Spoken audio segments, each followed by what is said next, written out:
A'udzubillahi minasyaitonirrajim. Bismillahirrahmanirrahim. Alhamdulillahirabbil alamin, arrahmanirrahim, maliki yaumiddin. Iyyaka na'budu wa iyyaka nasta'in, ihdinas siratal mustaqim. Siratal ladzina an'amta 'alaihim, ghairil maghdubi 'alaihim waladdallin. Amin. Dengan nama Allah yang Maha Pengasih lagi Maha Penyayang. Dr. William Campbell, Dr. Zakir Naik, Dr. Mazakes, Dr. Jamal Badawi, Dr. Samuel Noman, dan Tuan Samsamun. Para tamu undangan yang terhormat, bapak-bapak dan ibu-ibu, Assalamualaikum warahmatullahi wabarakatuh. Semoga rahmat dan barokah Allah yang Maha Besar selalu menyertai Anda sekalian. Atas nama Panitia Penyelenggara Persaudaraan Islam Amerika Utara, saya, Syed Sabil Ahmed, menyambut Anda semua di peristiwa yang langka ini. Sebuah dialog dengan topik Al-Quran dan Injil dari sudut pandang ilmu pengetahuan. Sekali lagi, atas nama Dr. Campbell, Dr. Zakir Naik, Persaudaraan Islam Amerika Utara, dialog ini diselenggarakan dengan semangat kekeluargaan untuk saling memahami sudut pandang masing-masing pendapat. Sebagai pendahuluan dari aktivitas IKNA, Persaudaraan Islam Amerika Utara. Tujuan dari Persaudaraan Islam Amerika Utara adalah untuk memotivasi umat Islam agar menjalankan tugas mereka sebagai saksi bagi seluruh umat, dengan mengabdikan kesempatan mereka dalam memperoleh pendidikan untuk meningkatkan karakter dan pengetahuan Islam. IKNA juga aktif memerangi kemaksiatan dan kekerasan dalam segala bentuk, mendukung usaha-usaha yang memperjuangkan keadilan sosial ekonomi, kebebasan sipil di dalam masyarakat, memperkuat tali silaturahmi dengan memperlakukan semua kebutuhan tersebut dimanapun di dunia ini, dengan perhatian khusus pada lingkungan kita di seluruh Amerika Utara ini. Pada dialog istimewa kali ini, dua moderator utama adalah Dr. Muhammad Naik yang mewakili Dr. Zakir Naik dan Dr. Samuel Noman yang mewakili Dr. William Campbell. Adalah tugas saya untuk menjaga agar dialog ini berjalan dengan adil dan layak. Maka saya memohon agar para hadirin mematuhi tata tertib demi terciptanya sebuah dialog yang sehat di sini.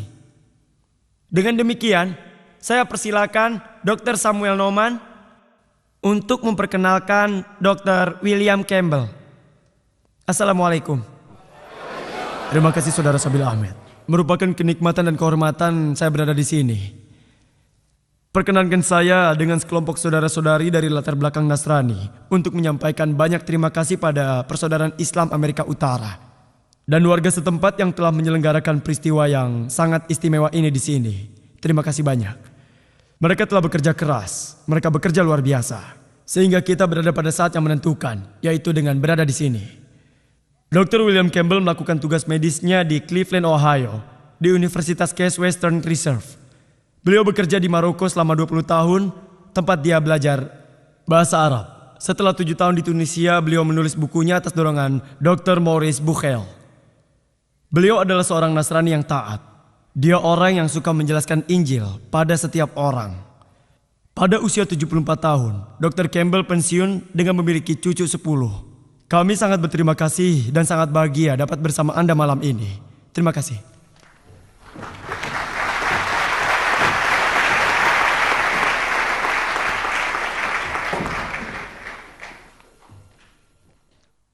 Atas nama Yayasan Penelitian Islam, saya, Dr. Muhammad Naik,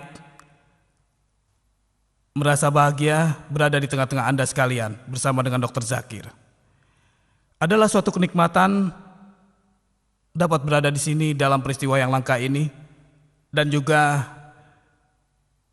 merupakan kebahagiaan dapat bersama para ahli seperti Dr. William Campbell, Dr. Jamal Badawi, Dr. Mazakes, juga saudara seperguruan saya, Dr. Samuel Numan, dan Anda semua. Izinkanlah saya atas nama saudara Samuel dan saya sendiri untuk menyampaikan susunan dialog ini. Susunan yang telah disepakati dan diputuskan secara adil oleh kedua pembicara kita.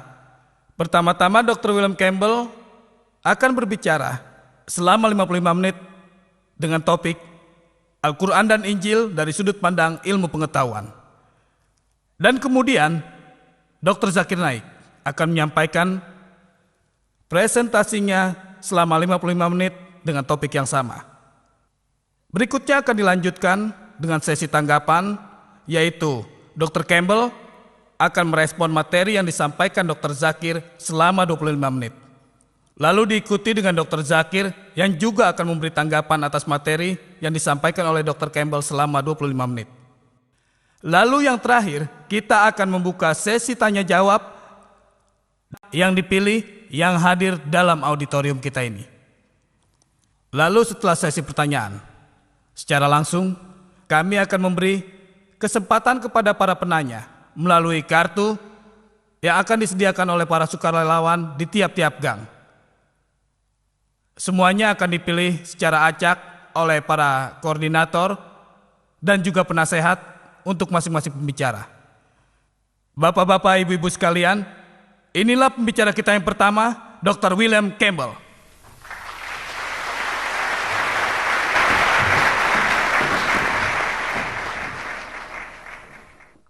Yang terhormat Dr. Naik, yang datang dari tempat yang sangat jauh.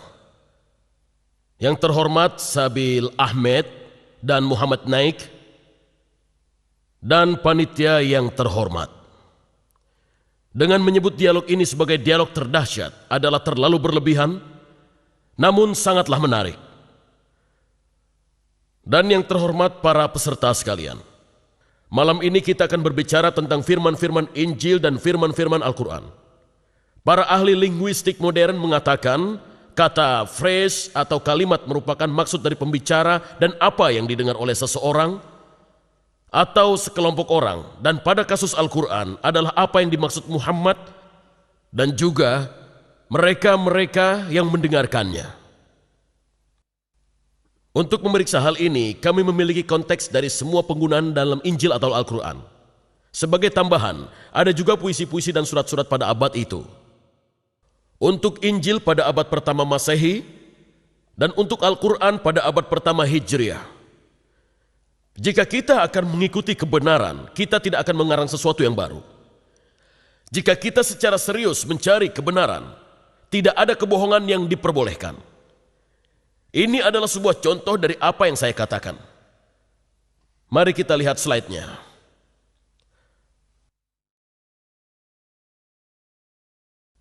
Saya berbicara tentang dua kamus yang saya miliki di rumah. Satu dari tahun 1951 dan 1991. Dalam dua kamus ini, kamus pertama mengatakan, babi adalah babi muda dengan jenis kelamin apapun sama.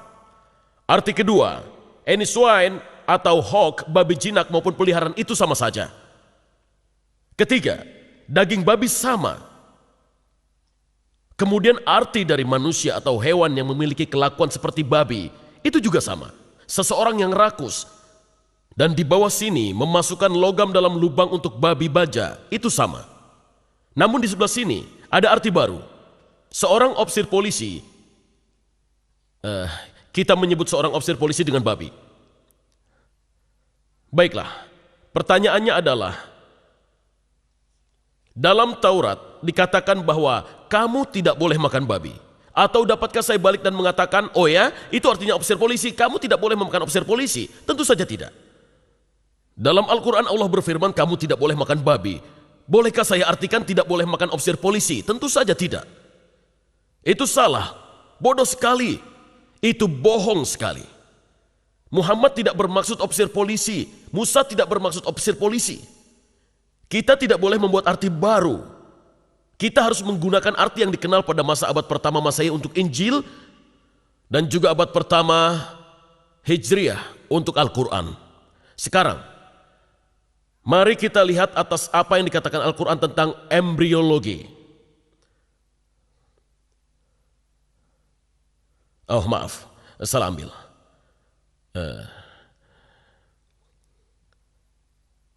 Dikatakan bahwa gagasan tentang embrio berkembang melalui beberapa tahap adalah sesuatu yang modern. Dan Al-Quran mengantisipasi embriologi modern dengan menggambarkan tahap-tahap yang berbeda. Dalam pamflet karangan Kate Moore yang berjudul Pokok-pokok Embriologi Manusia, Dr. Moore mengklaim realisasi embrio berkembang melalui tahap-tahap di dalam uterus tidak pernah dibahas untuk menerangkannya sampai pada abad ke-15. Kita akan menimbang klaim ini dengan mempertimbangkan arti kata-kata Arab yang digunakan Al-Quran. Dan kedua, dengan menguji situasi sejarah yang mengarah dan mengelilingi Al-Quran. Kita akan mulai dengan melihat pada kata utama yang digunakan, yaitu kata alaqah, ayat-ayat utama. Kata Arab alaqah pada tunggal atau alaq sebagai bentuk jamaknya digunakan 6 kali. Pada surat Kebangkitan Al-Qiyamah 75:35 sampai 39 kita baca, bukankah dia dahulu setetes mani yang ditumpahkan, kemudian ia menjadi alaqah, dan Tuhan menjadikan daripadanya sepasang laki-laki dan perempuan. Dalam surat orang yang beriman, Al-Mu'min 46:7 dikatakan, dialah yang menciptakan kamu dari debu. Kemudian dari setetes air mani, setelah itu dari segumpal darah yang menyerupai lintah alaqah. Kemudian dilahirkan kamu sebagai seorang anak, supaya kamu memahaminya. Pada surat Haji, Al-Hajj 225 dikatakan, hai manusia, jika kamu dalam keraguan tentang kebangkitan, maka ketahuilah bahwa kami telah menjadikan kamu dari debu. Kemudian dari setetes mani, lalu dari segumpal darah alaqah. Setelah itu segumpal daging yang sempurna kejadiannya dan yang tidak sempurna. Akhirnya pernyataan berikutnya adalah pada surat orang-orang yang beriman, Al-Mu'minun 23:12 sampai 14 yang dibaca, dan sesungguhnya kami telah menciptakan manusia dari suatu saripati tanah, kemudian kami jadikan saripati itu air mani yang disimpan dalam tempat yang kokoh atau rahim. Kemudian air mani itu kami jadikan segumpal darah, lalu segumpal darah itu kami jadikan segumpal daging, dan segumpal daging kami jadikan tulang belulang. Lalu tulang belulang itu kami bungkus dengan daging. Dan di sini Anda telah melihat tahap-tahap menurut Al-Quran. Nutfah atau air mani, alaqah segumpal darah, mudghah segumpal daging, azam tulang belulang, dan tahap kelima membungkus daging dengan otot-otot. Selama ratusan tahun, kata alaqah ini diterjemahkan sebagai berikut. Ada 10 terjemahan di sini, saya tidak akan membacakan semuanya. 3 dalam bahasa Prancis, atau segumpal darah, 3 versi, 5 dalam bahasa Inggris, baik itu segumpal darah maupun segumpal darah yang menyerupai lintah. 1 versi dalam bahasa Indonesia, di bawah sana segumpal darah kaku, atau segumpal darah, dan yang terakhir dalam bahasa Persia, khun basfa, segumpal darah. Setiap pembaca yang mempelajari reproduksi manusia akan menyadari bahwa tidak ada tahap-tahapan seperti pada segumpal darah selama pembentukan janin. Jadi ini adalah sebuah masalah ilmiah yang sangat besar. Pada kamus, ia adalah sebuah kata dari arti alaqah. Pada kata tunggal feminin ini adalah segumpal darah dan lintah. Dan di Afrika Utara kedua arti ini masih digunakan. Beberapa pasien mendatangi saya untuk meminta agar saya memindahkan segumpal darah yang ada pada tenggorokan mereka. Dan beberapa wanita datang pada saya dan mengatakan bahwa mereka tidak kunjung datang bulan. Ketika saya jawab maaf, saya tidak dapat memberi Anda obat untuk menyebabkan datang bulan karena saya yakin Anda mengandung. Mereka akan mengatakan, mazal tem, masih berupa darah. Jadi mereka memahami gagasan Al-Quran ini. Terakhir, kita harus mempertimbangkan ayat-ayat pertama yang sampai pada Muhammad di Mekah. Hal ini ditemukan pada surat ke-96 yang disebut alaqah, segumpal darah, dari kata yang sedang kita pelajari ini. Pada 96:12 kita baca, bacalah dengan menyebut nama Tuhanmu yang menciptakan manusia dari alaq. Di sini kata tersebut dalam bentuk kolektif. Bentuk kata tersebut dapat memiliki arti lain, karena alaq juga berasal dari kata benda verbal dari kata alaqah. Kata benda verbal biasanya sesuai dengan degerant dalam bahasa Inggris seperti pada sense atau rasa. Maka dari itu kita dapat menganggapnya berarti menggantung atau berpegang teguh atau menganut. Namun 10 penerjemah yang terdaftar di atas juga menggunakan segumpal darah atau darah beku pada ayat ini.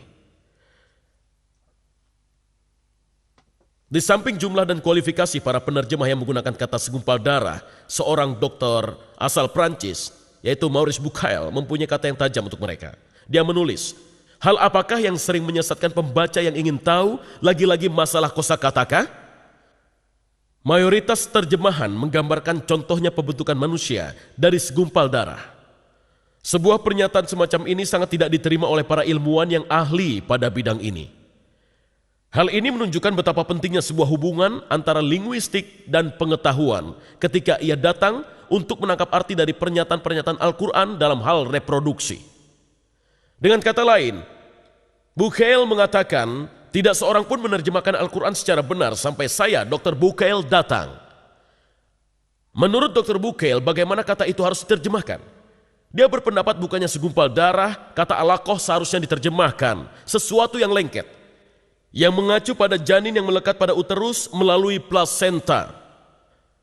Namun seperti semua ibu-ibu yang sekarang sedang mengandung, sesuatu yang lengket tidak akan berhenti kelengketannya untuk menjadi segumpal daging. Ia terus menjadi sesuatu yang lengket yang melekat pada plasenta selama 8,5 bulan. Ketiga ayat ini berbunyi, segumpal daging itu menjadi tulang belulang dan kemudian tulang belulang itu kami balut dengan otot-otot. Mereka memberi kesan bahwa pertama-tama kerangka tubuh terbentuk dan kemudian dibungkus dengan daging, dan Dr. Bucaille tahu benar bahwa hal itu sama sekali salah. Otot-otot dan tulang rawan mengeras menjadi tulang belulang yang mulai terbentuk dari soulmate pada saat yang sama. Di akhir minggu ke-8 hanya ada beberapa pusat yang mulai mengeras, namun sang janin sudah bisa melakukan pergerakan otot tersebut. Dalam sebuah surat pribadi dari Dr. T.W. Sadler yang merupakan profesor sejawat pada anatomi embrio dan pengarang dari embriologi medis Langman, Dr. Sadler mengatakan bahwa pada 8 minggu pasca peroxation, tulang iga masih berupa tulang rawan, bukan tulang keras, dan otot-otot akan terbentuk. Pada saat ini juga mulai terjadi pengerasan, otot-otot akan bisa mulai melakukan pergerakan pada usia 8 minggu.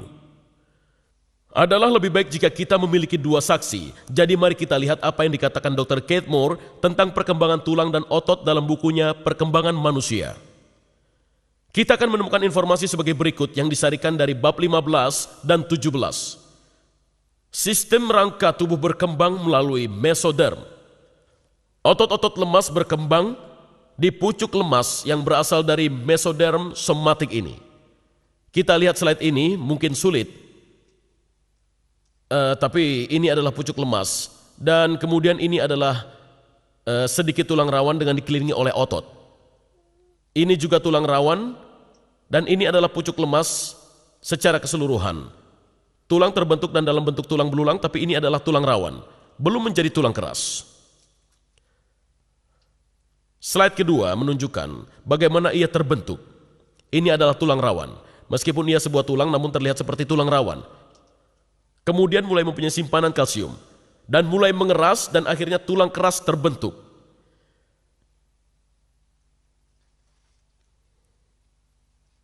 Karena sumsum tulang telah terbentuk, saya ingin kembali ke sini lagi karena sumsum tulang sudah terbentuk. Ledakan lembut berkembang menjadi sekumpulan besar otot di tiap pucuk lemas yang berpisah menjadi otot-otot refleksif yang sangat luas. Dengan kata lain, otot lemas berkembang secara serentak berkat mesenzyme yang mengelilingi tulang yang sedang berkembang. Jadi ini adalah tulang rawan dan ini adalah otot-otot yang berkembang di sekeliling tulang rawan. Ketika saya bercakap-cakap secara pribadi dengan Dr. Moore, saya menunjukkan pernyataan Dr. Sadler kepadanya dan ia setuju bahwa pernyataan itu benar.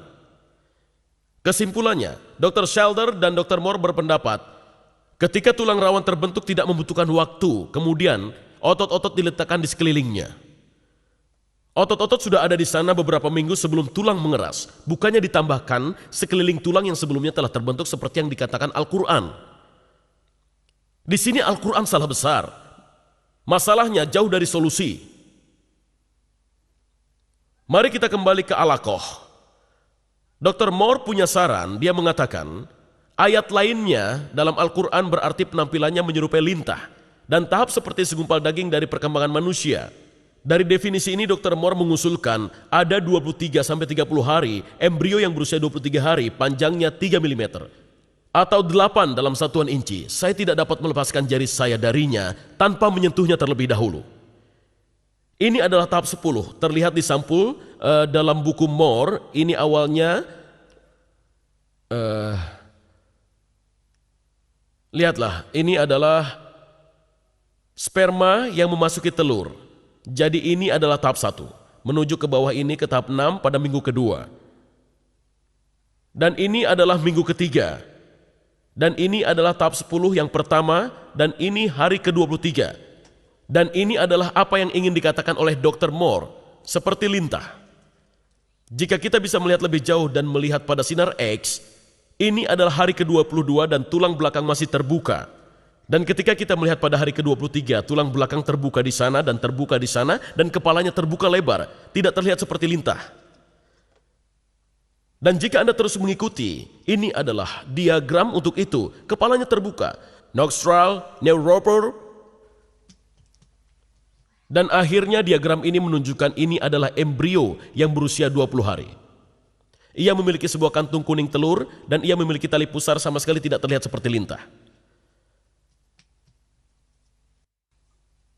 Masalahnya, masalah besar dengan dua definisi dari kata alaqah ini adalah tidak tersedianya contoh tegas dari penggunaan bahasa Arab itu sendiri. Berabad-abad sekitar Hijriah, satu-satunya cara untuk membuktikan arti tersebut adalah dengan penggunaannya.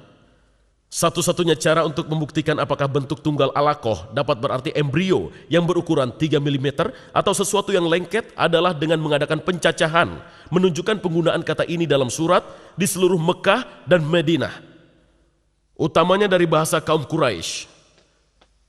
Hal ini bukanlah tugas yang mudah karena banyak usaha yang telah dilakukan untuk menjelaskan bahasa Arabnya orang Quraisy. Orang Muslim zaman dahulu memahami secara batiniah kebutuhan untuk mengetahui arti kata-kata Al-Quran secara pasti. Dan dengan alasan ini mereka mengadakan kajian secara menyeluruh tentang puisi dan bahasa mereka. Maka Abu Bakar, mantan rektor topeng utama pada para pasangan, membawa topik ini dalam sebuah konferensi di bawah Satu Tuhan di Munkalia 1985. Ia melontarkan pertanyaan ini kepada hadirin. Apakah teks keseluruhan dari Al-Quran yang diketahui pada masa Muhammad itu tetap sama? Dan jawabannya adalah puisi kuno menunjukkan ya. Kita hanya bisa menyimpulkan jika ayat-ayat yang membawa kenyamanan dan harapan bagi umat muslim selalu tetap, maka pernyataan ilmiah yang terkandung dalam ayat-ayat itu juga harus diterima sebagai tetap, kecuali bukti baru yang ditampilkan. Hal ini sangatlah penting karena beberapa ayat mengatakan bahwa informasi ini adalah sebuah tanda. Surat orang-orang yang beriman yang kita lihat di atas mengatakan dia adalah yang menciptakan kamu dari debu, kemudian dari setetes air mani, kemudian dari segumpal darah alaqah yang mungkin dapat Anda pahami. Dan dalam surat Haji dia mengatakan, hai manusia, jika kamu memiliki keraguan tentang adanya hari kebangkitan, maka ketahuilah. Maka dari itu pernyataan itu harus ditanyakan.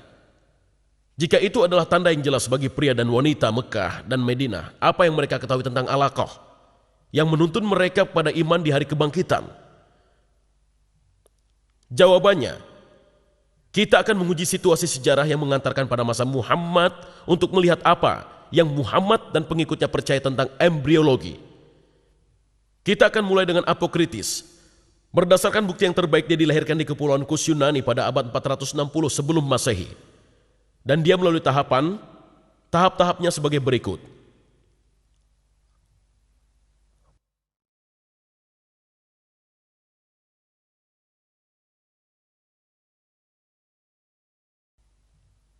Air maninya datang dari hasil keseluruhan tubuh orang tua masing-masing. Air mani lemah berasal dari bagian lemah, dan air mani kuat berasal dari bagian kuat. Kemudian dia beranjak dan berbicara mengenai penggumpalan darah ibunya. Bibit embrio kemudian tertampung dalam membran. Selebihnya ia tumbuh karena darah ibu yang berasal dari rahim. Seorang wanita langsung menyadari ia berhenti menstruasi. Kemudian, tentang daging, dia mengatakan pada tahap ini dengan penurunan penggumpalan darah ibu, daging terbentuk dengan umbilicus. Dan terakhir, tentang tulang belulang, dia mengatakan selama daging tumbuh, ia terbentuk dalam anggota yang berbeda dengan nafas. Tulang menjadi keras dan menumbuhkan cabang seperti pohon. Berikutnya kita lihat pendapat Aristoteles. Dalam bukunya tentang generasi binatang sekitar tahun 350 sebelum Masehi, dia mengungkapkan tahap-tahap embriologinya. Dan ia berbicara tentang air mani pertama dan darah menstruasi atau katemenia. Di bagian ini Aristoteles berbicara tentang air mani pria sebagai hal yang murni. Selanjutnya adalah tentang apa yang akan dilakukan wanita terhadap air mani pria merupakan bahan bagi air mani untuk dikerjakan. Dengan kata lain, air mani membekukan darah menstruasi. Kemudian ia beranjak ke daging. Dia mengatakan alam membentuknya dari bahan yang murni yaitu daging. Dan dari sisa-sisanya membentuk tulang. Dan terakhir sekitar daging, sekitar tulang dan menempel padanya oleh kumpulan serat tipis, tumbuh bagian yang berdaging. Jelas-jelas Al-Quran telah menirunya.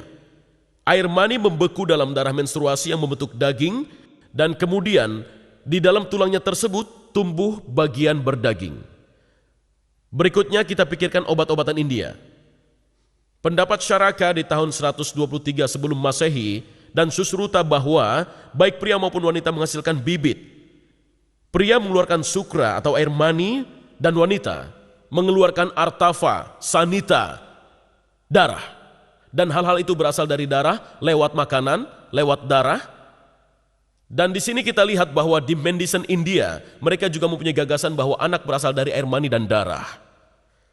Sekarang mari kita lihat pendapat Galen. Galen lahir pada tahun 131 sebelum Masehi di Bergamum. Bergamum sekarang ada di wilayah Turki. Galen mengatakan, air mani bahan penyebab terbentuknya janin bukanlah semata-mata darah menstruasi seperti yang dianggap Aristoteles, melainkan darah menstruasi ditambah 2 tetes air mani. Di sini Al-Quran sependapat dengan Galen seperti yang disebutkan surat 76 ayat 2, sesungguhnya kami telah menciptakan manusia dari air mani. Sekarang kita lihat pada penjelasan Galen. Galen juga mengajarkan bahwa embrio berkembang secara bertahap. Pertama-tama adalah di mana bentuk air mani berlaku.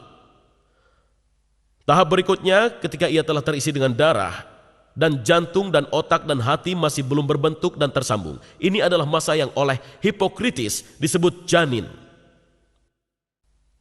Surat Al-Quran 22 ayat 5 mencerminkan pernyataan ini. Kemudian dari seonggok daging yang sebagian terbentuk dan sebagian lagi belum terbentuk. Dan sekarang tiba masa persiapan ketiga.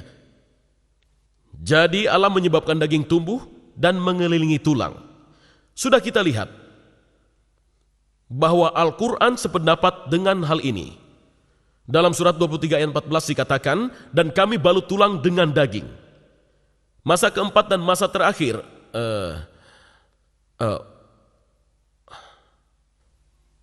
masa keempat dan masa terakhir adalah tahap ketika semua bagian tubuh mulai berubah.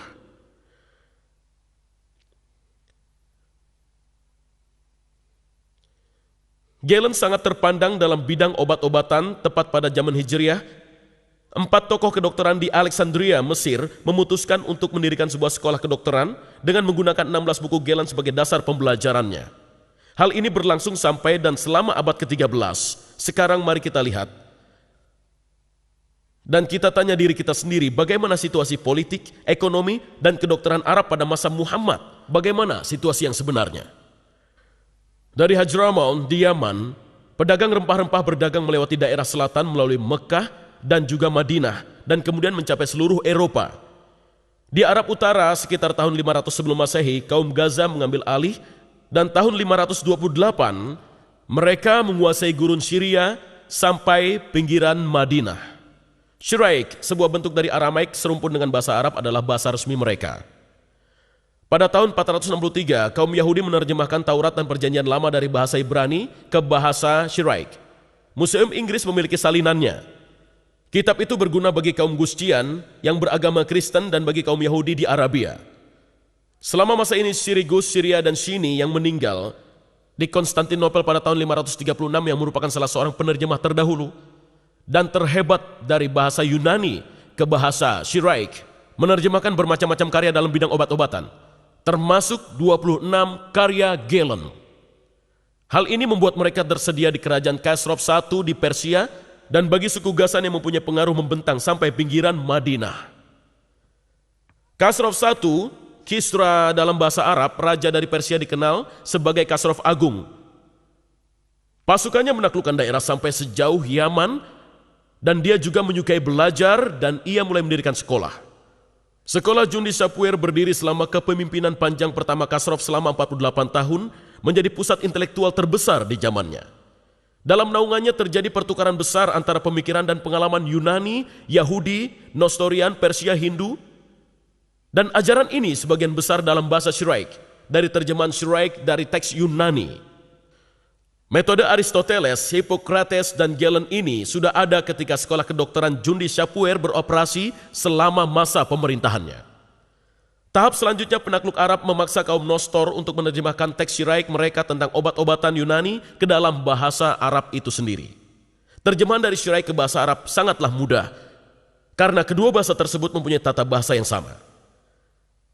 Dengan mempertimbangkan situasi medis selama masa hidup Muhammad, kita tahu ada ahli kedokteran yang hidup di Arab selama masa tersebut, yaitu Harith bin Khaladia adalah dokter terpelajar terbaik yang ahli dalam seni penyembuhan. Dia lahir sekitar pertengahan abad ke-6 di Taif dari suku Bani Saqif.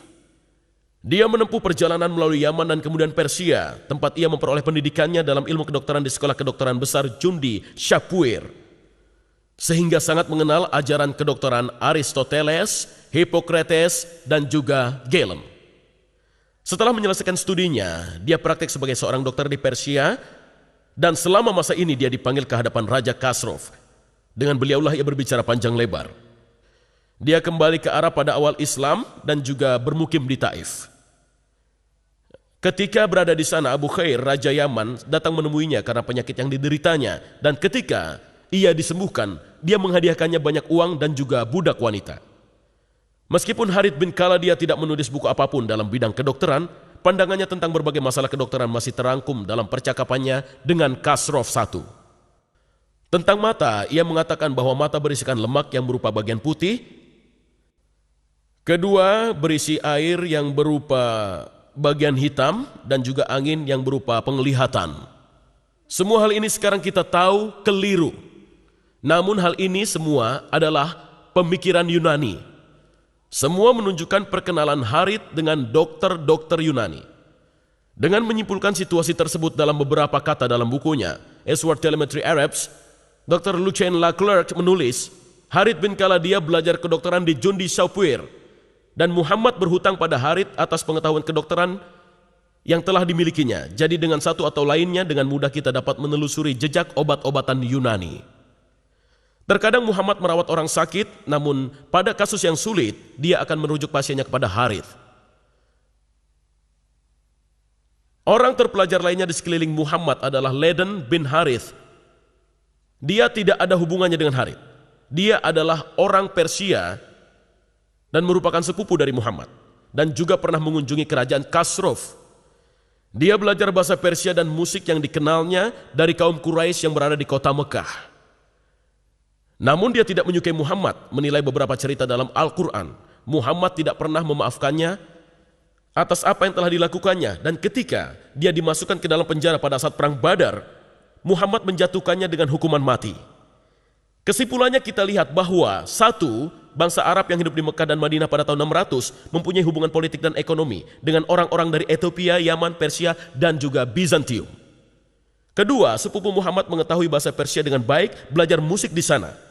Ketiga, suku Gasin yang memerintah gurun Syria sampai ke gerbang Madinah menggunakan bahasa Syiraik, salah satu bahasa utama yang digunakan untuk mengajar kedokteran, dan Jundi Shapur adalah sekolah utamanya. Seorang raja Yaman yang sakit datang ke Taif untuk berkonsultasi ke Dr. Harith bin Khaladia yang telah dilatih dengan baik di Jundi Shapur, sekolah kedokteran terbaik di dunia, dan merupakan tempat Muhammad mengirimkan pasiennya. 5. Selama masa hidup Muhammad, sebuah sekolah kedokteran baru didirikan di Alexandria menggunakan 16 buku Galen sebagai bacaan mereka. Sumber ini menunjukkan bahwa ada kesempatan yang luas bagi Muhammad dan orang-orang di sekelilingnya untuk mendengar teori embriologi Aristoteles, Hippocrates, dan Galen ketika mereka datang untuk mendapatkan pengobatan dari Harith bin Khaladia dan dokter lokal lainnya.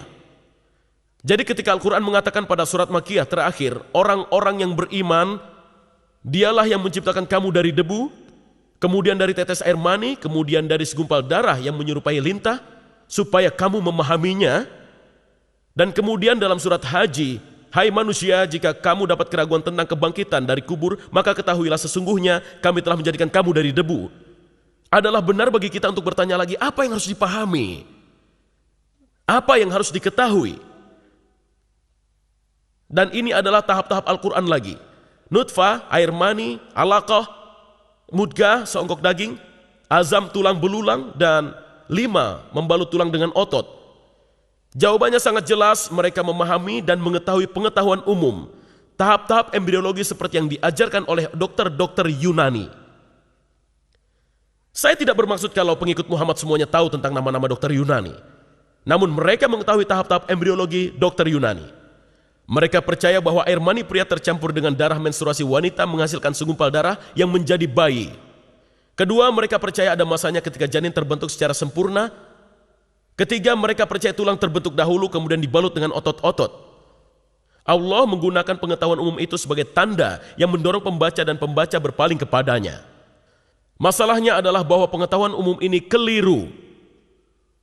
Masa dokter-dokter setelah Muhammad. Sekarang kita perlu melihat pada 2 dokter terkenal dari masa setelah Muhammad. Tampaknya mereka tidak memiliki dampak pada Al-Quran, namun mereka menunjukkan kepercayaan itu dan gagasan embriologi Aristoteles, Hippocrates, dan Galen berlanjut di antara bangsa Arab sampai dengan tahun 1600. Jika terjemahan yang benar dari Al-Aqsa adalah sesuatu yang menyerupai lintah, seperti yang diakui oleh kaum muslim modern seperti Syabir Ali, tidak ada tempat bagi dokter pada masa pasca Al-Quran yang menyatakan demikian. Pada kenyataannya justru sebaliknya. Gagasan dari dokter-dokter Yunani ini digunakan untuk menjelaskan Al-Quran. Al-Quran disandikan untuk menerangkan arti dokter-dokter dari Yunani. Manusia memperoleh asalnya dari 2, ini berbicara Avicenna atau Avicenna. Makhluk hidup berasal dari 2 benda, air mani pria yang memainkan bagian dari faktor dan juga air mani wanita. Bagian pertama dari darah menstruasi yang menyebabkan masalah ini. Jadi kita lihat bahwa Ibnu Sina memberi air mani wanita peran yang sama seperti yang dikemukakan Aristoteles tentang darah menstruasi. Sangatlah susah untuk menekankan pentingnya Ibnu Sina sebagai seorang ilmuwan dan juga filsuf pada Eropa pra-modern. Kemudian kita akan lihat pada Ibnu Qayyim Az-Zawjiyah. Ibnu Qayyim mengambil keuntungan dari kesepakatan Al-Quran dan kedokteran, mungkin tidak begitu jelas, namun Hippocrates dalam ungu dan Al-Quran dalam hijau tua dan Al-Hadis dalam ungu dan komentar dalam warna merah dan pernyataan dia sendiri berwarna semacam biru muda. Dia mengatakan apa yang dikatakan Hippocrates pada bab ketiga kitab Al-Ajinah. Air mani terdiri atas sebuah membran dan ia tumbuh berkat darah ibunya yang disalurkan lewat rahim. Beberapa membran terbentuk di awal, lainnya setelah bulan kedua dan lainnya lagi pada bulan ketiga. Dan phrase ini tentang darah yang diturunkan ke rahim. Kita telah melihatnya ketika kita melihat slide Hippocrates. Itulah mengapa Tuhan berfirman, di sini di Al-Quran disebutkan, Dia menciptakan kamu dari dalam rahim ibunya, dari bentuk satu ke bentuk lain dalam 3 kegelapan. Itu adalah Al-Quran 39 ayat 6. Kemudian dia memberikan gagasannya sendiri. Karena masing-masing dari membran ini mempunyai kegelapannya sendiri, ketika Tuhan menyebutkan tahap-tahap penciptaan dan pembentukan dari keadaan satu lainnya. Dia juga menyebutkan kegelapan dari membran-membran tersebut. Kebanyakan komentator menjelaskan, dan ini adalah komentar dari para komentator, adalah kegelapan pusat dan kegelapan rahim dan kegelapan plasenta. Pada contoh kedua, kita baca, Hippocrates mengatakan, mulut terbuka secara spontan dan hidung dan telinga terbentuk dari daging. Telinga terbuka dan mata terisi dengan cairan yang sangat jernih. Sang Nabi biasa mengatakan, aku menyembahnya yang menciptakan wajahku dan membentuknya, membuka pendengaranku dan penglihatanku, dan seterusnya. Di sini kita lihat Hippocrates lagi, dan ini adalah tahap kedua. Adalah sama dengan yang saya baca. Ibnu Qayyim mengutip Hippocrates dan berbicara tentang darah ibu yang turun di sekitar membran. Dia dapat melakukan hal ini seperti yang telah kita lihat karena orang-orang terpelajar di masa Muhammad akrab dengan obat-obatan Yunani. Namun yang terpenting untuk kita di sini sekarang adalah untuk menyadari bahwa tidak ada tempat di Al-Quran yang mengoreksi obat-obatan Yunani. Tidak ada tempat bagi Ibnu Qayyim berteriak, "Hei, kalian semua keliru. Arti sebenarnya alaqah adalah sesuatu yang lengket atau sesuatu yang menyerupai lintah." Sebaliknya, bahkan Qayyimah menunjukkan kesepakatan antara Al-Quran dan obat-obatan Yunani. Kesepakatan mereka keliru. Saksi terakhir adalah komentar Badawi pada tahun 1200 Masehi. Ini adalah komentarnya. Kami memiliki Al-Quran di sini, kami memiliki komentarnya, dan ini adalah terjemahannya. Dan dia berkata, kemudian dari alaqah, segumpal darah beku dalam penjelasannya tentang alaqah. Alaqah digaris bawahi, berasal dari Al-Quran. Dan ini adalah penjelasannya, segumpal darah beku. Kemudian dia melanjutkan. Kemudian dari seonggok daging, dari Al-Quran. Seonggok daging yang asalnya sepanjang bisa dikunyah dan sebagainya.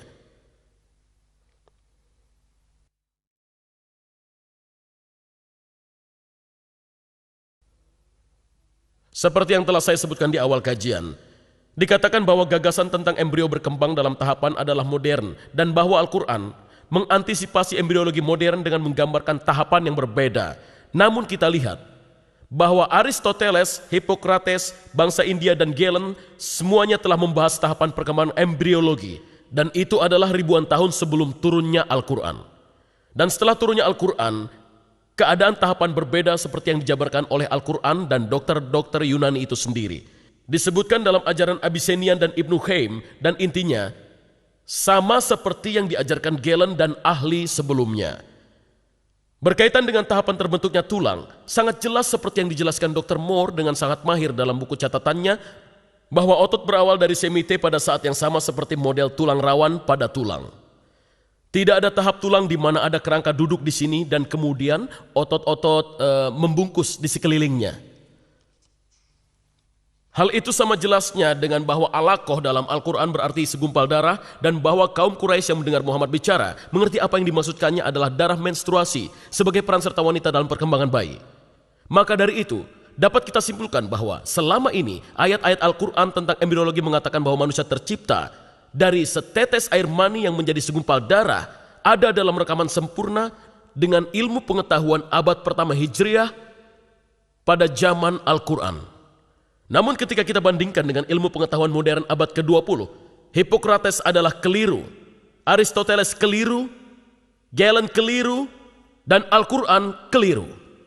Mereka semua salah besar.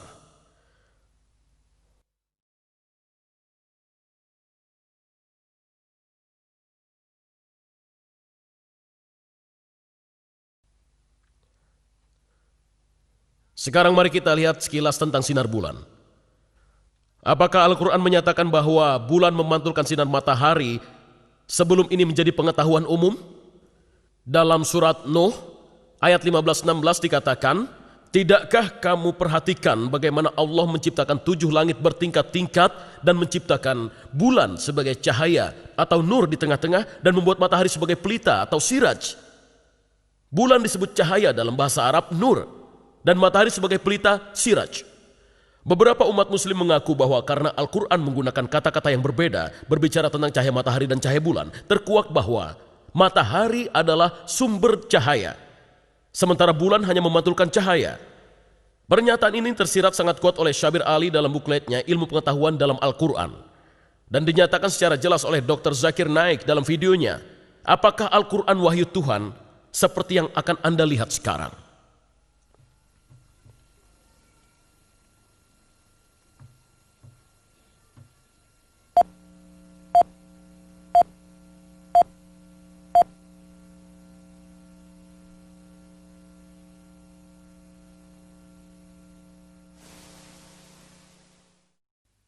Cahaya yang kita dapat, cahaya yang kita peroleh dari bulan, dari mana datangnya? Jadi beliau akan katakan pada saya, kita menganggap bahwa cahaya bulan adalah cahayanya sendiri. Namun ilmu pengetahuan terkini telah mengalami kemajuan, bahwa cahaya bulan merupakan pantulan yang diakibatkan oleh sinar matahari. Saya tanyakan padanya, apakah hal itu disebutkan dalam Al-Quran? pada surat Al-Furqan nomor 25 ayat 61. Maha suci Allah yang menjadikan langit gugusan bintang-bintang, dan Dia menjadikan pula matahari dan bulan yang begitu bercahaya. Kata Arab untuk bulan adalah kamar, dan cahaya yang dijelaskan adalah munir, yang merupakan cahaya pinjaman, atau nur yang merupakan pantulan cahaya. Al-Quran menyebutkan bahwa cahaya bulan adalah pantulan cahaya. Anda katakan Anda temukan baru-baru ini. Bagaimana hal itu disebutkan di Al-Quran 1400 tahun yang lalu? Beliau akan berhenti sejenak. Beliau tidak akan langsung menjawab. Kemudian beliau berkata, mungkin ini suatu kebetulan. Demi Tuhan, saya tidak akan mendebatnya lagi. Pada bagian akhir video tersebut kita dengar Dr. Naik menjelaskan kata Arab untuk bulan adalah qamar. Dan cahaya yang dijelaskan di sana adalah munir, yang berarti cahaya pinjaman atau nur yang merupakan pantulan cahaya. Harap jangan lupa apa yang beliau katakan. Munir adalah cahaya pinjaman dan nur adalah pantulan cahaya. Pernyataan ini tidak hanya pernyataan sesuai dengan kebenaran ilmiah, namun juga diakui sebagai keajaiban ilmiah, karena hal ini dipandang baru saja diketahui oleh orang banyak yang ada di muka bumi ini. Adalah benar adanya bahwa bulan tidak memiliki cahayanya sendiri, namun hanya memantulkan sinar matahari. Namun hal ini sudah diketahui hampir 100 tahun sebelum Muhammad. Aristoteles sekitar abad 360 sebelum Masehi mengetahui bahwa bumi itu bulat dilihat dari bayangannya di bulan. Dia hanya bisa mengatakan bahwa bayangan bumi melewati bulan jika dia tahu bahwa cahaya bulan adalah pantulan cahaya. Jika Anda tetap memaksa bahwa ini adalah keajaiban pengetahuan ilmiah, maka mesti kita tanya pada diri sendiri, apakah kata-kata Al-Quran sendiri mendukung pernyataan ini? Siraj. Pertama mari kita lihat siraj. Dalam surat Nur yang telah dibaca di atas, dalam surat Al-Furqan 25 ayat 61, itu semata-mata cahaya mengacu pada matahari. Dalam surat An-Naba 78 ayat 13, siraj wahjan berarti kilauan cahaya, lagi-lagi menunjukkan matahari. Kata nur dan munir, kata Arab yang sama, kata dasar. Kata munir digunakan 6 kali dalam Al-Quran. 4 kali dalam surat Al-Imran, surat 3 ayat 184, Al-Hajj 22 ayat 8, Luqman 31 ayat 20, dan Fatir 35 ayat 35. Adalah frasa Kitabul Munir yang diterjemahkan Yusuf Ali sebagai sebuah buku pencerahan, dan Pickthall menggunakan kitab yang memberi cahaya. Jelas-jelas ini menunjukkan sebuah buku yang memancarkan cahaya pengetahuan. Tidak ada lainnya kecuali pantulan. Nur. Dikatakan dalam surat An-Nur 71 ayat 16 dan Yunus 10 ayat 5 bahwa Allah menciptakan cahaya bulan. Jadi kita temukan bahwa Al-Quran mengatakan bahwa bulan adalah cahaya, dan tidak pernah dikatakan bahwa bulan memantulkan cahaya. Terlebih lagi dalam ayat lainnya Al-Quran mengatakan bahwa Allah adalah sebuah nur, sebuah cahaya. Surat An-Nur 24 ayat 35, salah satunya kalimat terindah dalam Al-Quran berbunyi, Allah adalah cahaya, nur langit dan juga nur bumi. Makna dari cahayanya adalah seolah-olah ada sebuah ceruk di dalamnya, sebuah lampu. Lampu dalam kaca. Kacanya bagaikan sebuah bintang cemerlang dan sebagainya. Jadi kita lihat bahwa kata nur digunakan untuk keduanya, bulan dan Allah. Apakah kita akan mengatakan bahwa Allah memantulkan cahaya? Saya kira tidak. Namun jika Anda tetap memaksa bahwa nur digunakan untuk bulan, berarti pinjam atau pantulan cahaya.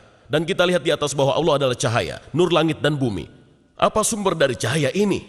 Siraj, yang artinya Allah hanyalah pantulan cahaya. Coba pikir, jika Allah disebut nur atau pantulan cahaya, jadi siraj itu apa atau siapa? Al-Quran mengatakan kepada kita siapa siraj itu. Namun jawabannya akan mengagetkan Anda.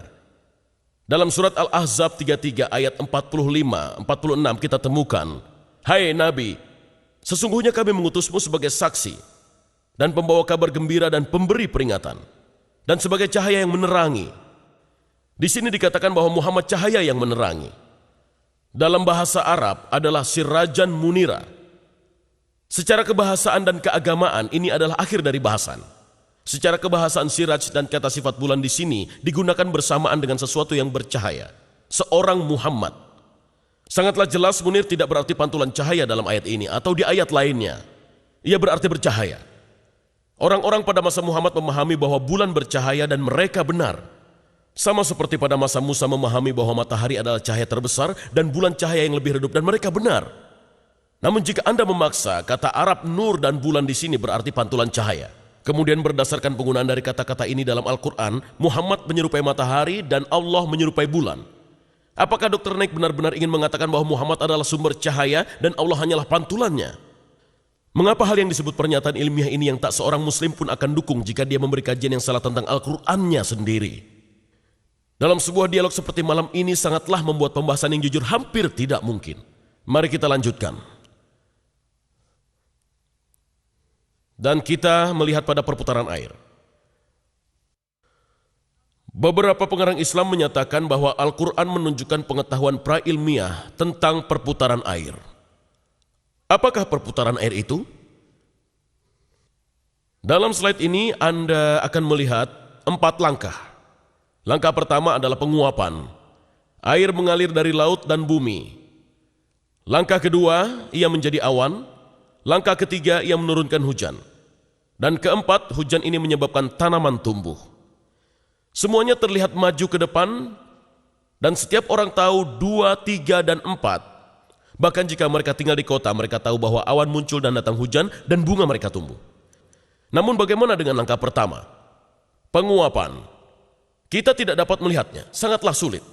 Dan Al-Quran tidak mempunyai langkah pertama.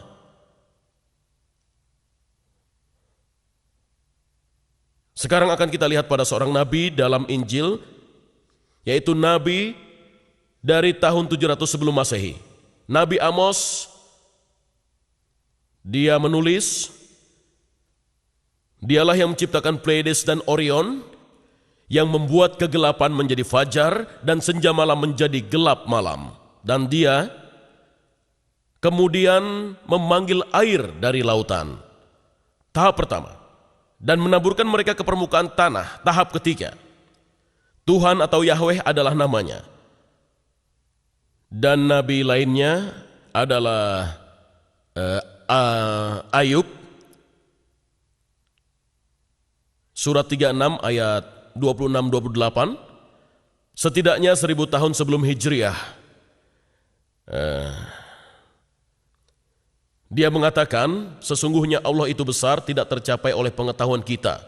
Jumlah tahunnya tidak dapat diselidiki. Tahap pertama, dia menarik ke atas titik-titik air dan memekatkan kabut menjadi hujan. Itu adalah tahap ketiga.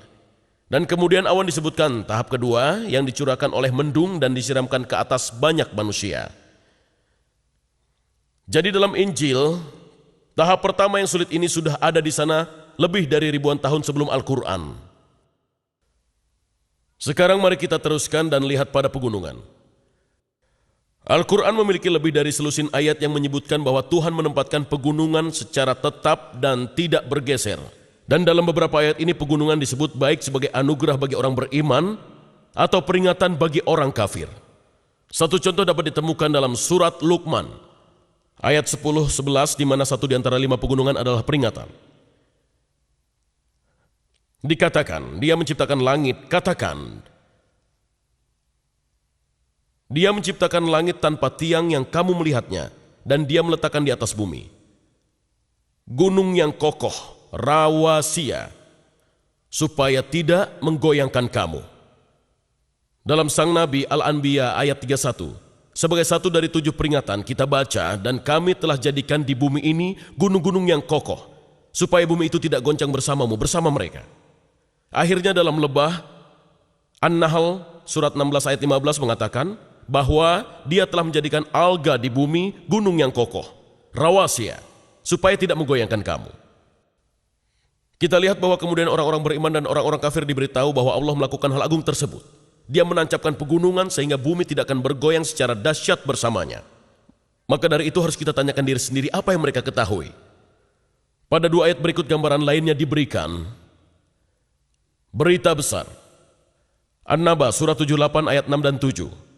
Bukankah kami telah menjadikan bumi sebagai sebuah hamparan, gunung-gunung sebagai pasak, al-jibala autad, benda seperti yang digunakan untuk memasang tenda di tanah. Dan kemudian hari pembalasan, Al-Ghasyiyah surat 88 ayat 17 dan 19. Maka apakah orang-orang kafir tidak melihat gunung-gunung, al-jibal, dan bagaimana mereka ditancapkan seperti tenda? Di sini manusia diberitahu bahwa gunung-gunung dihamparkan seperti pasak-pasak tenda. Pasak pada tenda membuat tenda stabil. Jadi sekali lagi gagasannya adalah sebagai pasak. Gunung-gunung akan menghindarkan bumi dari guncangan. Gambaran ketiga diwakilkan dalam kata roasia, digunakan untuk gunung. Kata ini berasal dari kata dasar bahasa Arab arsa.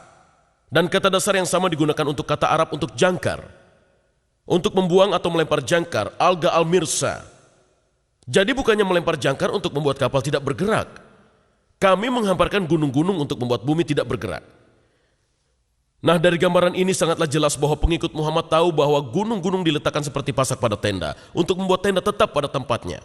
Seperti jangkar untuk membuat kapal tetap pada tempatnya, untuk menghentikan bumi bergoyang atau membatasi gempa bumi. Namun pada kenyataannya hal itu keliru. Pembentukan gunung-gunung menyebabkan gempa bumi. Maka ayat ini menampilkan masalah yang pasti. Dr. Maurice Bucaille menyadarinya dan membahasnya dalam bukunya Injil, Al-Quran, dan Ilmu Pengetahuan. Setelah mengutip ayat di atas tentang gunung, dia mengatakan, ahli geologi modern menggambarkan kesalahan di bumi seperti memberi landasan pada gunung-gunung dan kestabilan pada kerak bumi dihasilkan dari fenomena dari kesalahan ini. Ketika ditanya tentang hal ini, seorang profesor geologi Dr. David A. Young mengatakan, adalah benar bahwa beberapa pegunungan dibentuk dari lipatan bebatuan dan lipatannya ada yang berukuran besar. Tidak benar bahwa lipatan tersebut membuat kerak bumi stabil. Keberadaan lipatan tersebut sebagai bukti dari ketidakstabilan kerak bumi. Dengan kata lain, pegunungan tidak menghindarkan bumi dari goncangan. Pembentukan mereka justru menyebabkan permukaan bumi menjadi bergoyang. Teori geologi masa kini menyebutkan bahwa pengerasan kerak bumi terjadi karena belahan atau lempengan yang secara perlahan bergerak dengan berhubungan satu sama lainnya. Terkadang lempengannya berpisah, seperti Amerika Utara dan Selatan berpisah dari Eropa dan Afrika Selatan. Dan terkadang mereka bergerak bersamaan, meluncur bersamaan, dan bertubrukan satu sama lain, dan kemudian mereka menyebabkan terjadinya gempa bumi. Sebuah contoh dari jenis pembentukan gunung ini ditemukan di Timur Tengah, tempat terjadinya migrasi bangsa Arab menuju Iran, yang menyebabkan jajaran Zigros di Iran. Pada beberapa tempat di dunia, seperti pada sebuah perjalanan sepanjang jalan, seseorang melihat sisi lembah lapisan badai pasir yang tadinya horizontal ketika mengendap, sekarang menonjol membentuk sebuah sudut. Sehingga sekarang dapat Anda lihat, lapisan badai pasir ini yang pada mulanya berbentuk horizontal, sekarang membentuk sudut 75 derajat. Mereka tertekan di sana oleh gempa bumi karena terbentuknya gunung-gunung. Terkadang lempengannya bertabrakan satu sama lain. Dan juga mulai meluncur. Selama masa ini, kekuatan besar terbentuk. Ketika kekuatan pergeserannya diatasi, bagian dari lempengannya yang menempel condong ke depan, menyebabkan sebuah gelombang kejut dari gempa tikaman, dan kemudian secara tiba-tiba ia menjadi dum seperti ini. Pada sebuah gempa bumi akhir-akhir ini, dihitung bahwa di Cocos Plate, Meksiko, tiba-tiba melompat ke depan sejauh 3 meter. Ya, jika kuda Anda tiba-tiba melompat sejauh 3 meter akan menjadi suatu bencana. Jenis lain dari gunung adalah yang terbentuk dari gunung berapi. Lava dan abu dari dalam bumi tersembur keluar dan membuat gundukan sampai sebuah gunung tinggi terbentuk, bahkan dari dasar laut. Dan kita dapat lihat jenis peristiwa ini dari gambar ini. Saya harap Anda dapat melihatnya. Tidak jelas ya?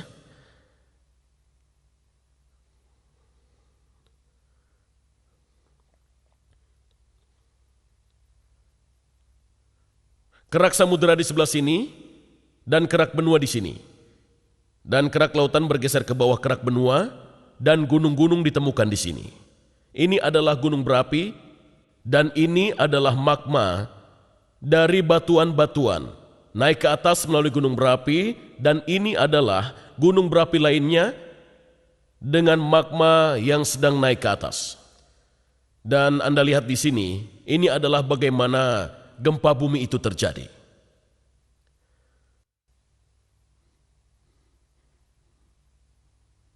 Pada kasus beberapa gunung Merapi, batuan menyusup ke dalam lubang pembukaan gunung Merapi dan mendingin untuk membentuk penyusupan yang cukup padat dengan memperlebar bagian bawah permukaan bumi.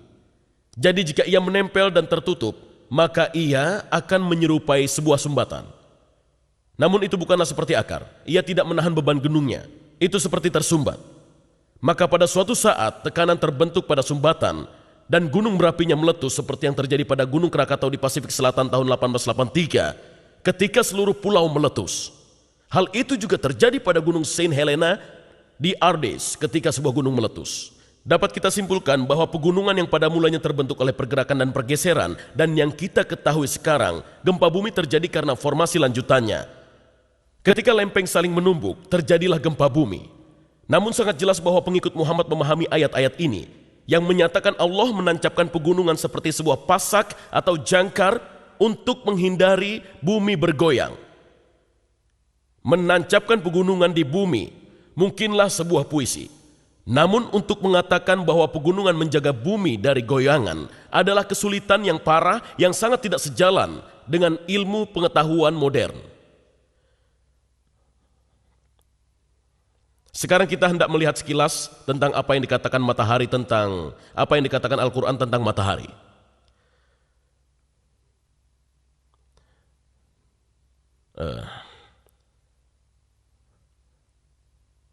Dalam surat Gua 18 ayat 86 berbunyi, hingga ketika Zulkarnain yaitu Alexander yang agung mencapai ke tempat terbenamnya matahari, dia menemukan matahari terbenam di antara air yang berlumpur hitam. Dan kemudian dalam pembeda Al-Furqan 25 ayat 45-46 berbunyi, apakah kamu tidak memperhatikan penciptaan Tuhanmu, bagaimana dia memanjangkan dan memendekkan bayang-bayang, dan kalau dia menghendaki niscaya dia menjadikan tetap bayang-bayang itu. Kemudian kami Tuhan jadikan matahari sebagai petunjuk atas bayang-bayang itu. Bagaimana dengan ini? Apakah matahari, jika kita pikir matahari berada di atas kepala, Anda tidak mempunyai bayang-bayang bahkan sekecil apapun? Dan kemudian setelah matahari terbenam, bayangan Anda terlihat memanjang di sisi lain. Ya, matahari tidak bergerak jika dikaitkan dengan bumi. Itu bukanlah hal yang menyebabkan bayangan berganti. Bumi yang berotasi mengarahkan bayangan. Jadi, jika Anda menginginkan kebenaran abad ke-20, surat tersebut seharusnya berbunyi, bumi yang berotasi menyebabkan bayangan menjadi berubah. Saya akan melihat subjek yang berbeda. Kematian Sulaiman. Apakah ilmu ini termasuk sosiologi? Saya tidak tahu. Kematian Sulaiman tidak diketahui bawahannya. Berbunyi, bangsa jin bekerja untuknya seperti Sulaiman kehendaki. Kemudian ketika kami mencabut nyawanya, tidak seorang pun mengetahuinya, kecuali seekor makhluk yang merangkak di atas tanah yang memberitahu bawahannya. Dan ketika dia jatuh, para jin melihat dengan jelas. Jika saja mereka melihat yang tak terlihat, mereka akan melanjutkan bekerja. Jadi ini adalah Sulaiman. Dia meninggal dan tidak diketahui oleh bawahannya, seperti seorang pejalan kaki dari Maroko yang hanya melihat jalanan yang indah, dan tidak seorang koki pun datang untuk bertanya padanya, dia ingin makan malam dengan apa, dan tidak seorang jenderal pun yang datang untuk menunggu perintahnya, dan tidak seorang bangsawan pun yang datang mengajaknya berburu. Tidak seorang pun tahu. Maaf, saya tidak mempercayai kisah ini, dan itu tidak cocok dengan sosiologi abad ke-20 atau sosiologi abad ke-7, di mana seorang raja tidak akan pernah ditinggal sendiri seperti itu. Sekarang mari kita lihat pada susu.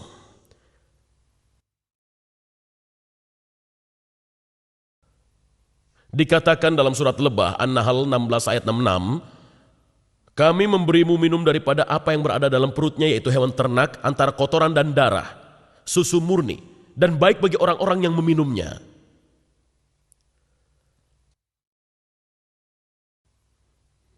Perut adalah tempat usus berada. Pada ilmu kedokteran abad ke-20, perut tempat usus berada adalah tempat usus berada. Kelenjar susu ada di bawah kulit. Pada manusia ada di bawah kulit di sini. Pada hewan ternak ada di antara kaki. Tidak ada hubungannya. Tidak ada hubungan antara payudara dan usus dan wajah mereka dalam hal apapun. Wajah, walaupun ada pada tubuh, namun sebenarnya ada di luar hewan. Hewan telah habis riwayatnya. Tidak ada hubungannya. Tidak ada hubungan dengan susu atau lainnya. Pada akhirnya mari kita lihat pada komunitas. Pada surat hewan ternak yaitu Al-An'am ayat 38, dan tiadalah binatang-binatang yang ada di bumi dan burung-burung yang terbang dengan sayapnya, melainkan juga umat-umat seperti kamu.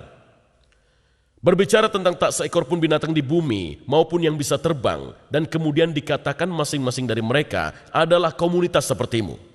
Dan saya anggap Al-Quran berbicara tentang kita, umat manusia.